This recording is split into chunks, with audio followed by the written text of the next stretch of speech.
Europe. Europe 1. On allume la télé, les Maroc. Écoutez, oui, je ne vais pas vous faire rire ce matin. Je suis Écoutez, désolée, non, mais c'est intéressant parce que vous nous parlez d'un téléfilm qui aborde un sujet très difficile. C'est sur France 2 ce soir. Et cette thématique difficile, évidemment, c'est celle du viol. Oui, alors plus exactement sur les conséquences psychologiques d'un tel drame sur les victimes. Alors c'est l'histoire de Laura, c'est une talentueuse commissaire-priseur. Elle accepte un dîner avec Guillaume Miller, qui est propriétaire d'une galerie d'art. Après le dîner, lui propose de prolonger la soirée dans sa maison de campagne. Elle accepte, avant de s'apercevoir que l'homme a quand même un comportement extrêmement déplacé avec les femmes. Elle va refuser ses avances.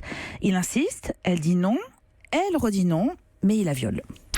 J'ai porté plainte pour viol, Guillaume. Pour viol? J'ai dit non. Je t'ai dit non. C'est ça, vas-y, porte plainte.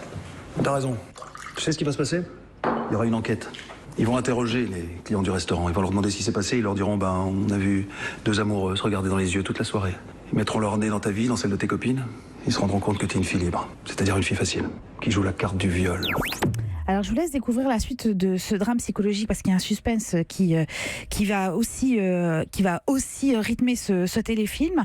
L'objet du téléfilm est quand même de traiter des ravages causés par un viol. Laura, elle croit pouvoir s'en sortir toute seule, mais elle ne supporte plus d'abord le regard des hommes. Elle va refuser tout contact. Elle va se couper peu à peu du monde. Elle ne veut pas porter plainte. Vous comprendrez pourquoi très rapidement. Et elle parvient quand même à se rendre dans les locaux d'une association d'aide aux victimes et elle a un entretien avec une bénévole qui finit par lui dire ça. Il n'y a pas de salut si on ne porte pas plainte. Porter plainte, c'est trouver le courage de dire au monde « Le violeur est le seul coupable. La victime, c'est moi. » Alors, c'est évidemment extrêmement difficile de traiter ce sujet à travers la fiction. Il y a quelques faiblesses du scénario, notamment dans la deuxième partie du téléfilm, mais la fiction, elle a quand même ce mérite de décrire avec justesse cette descente aux enfers qui touche les victimes. Laura est incarnée par Elsa Longhidi, vous savez, la chanteuse qui est devenue comédienne, oui, voilà, qui excelle dans ce rôle face à François Vincentelli, que vous avez entendu dans le rôle de l'agresseur. Sincèrement, pour la seule prestation de la comédienne, qui a d'ailleurs reçu le prix d'interprétation au Festival de Luchon pour ce rôle, il faut vraiment regarder ce téléfilm. Et puis, il y a un autre atout, une autre qualité, c'est de rappeler à quel point la libération de la parole, elle est primordiale dans le processus de reconstruction pour ces victimes.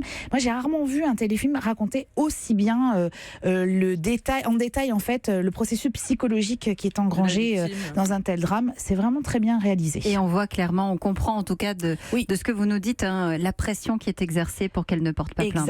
Exactement. C'est ce soir sur France 2 à 20h55. Europe 1.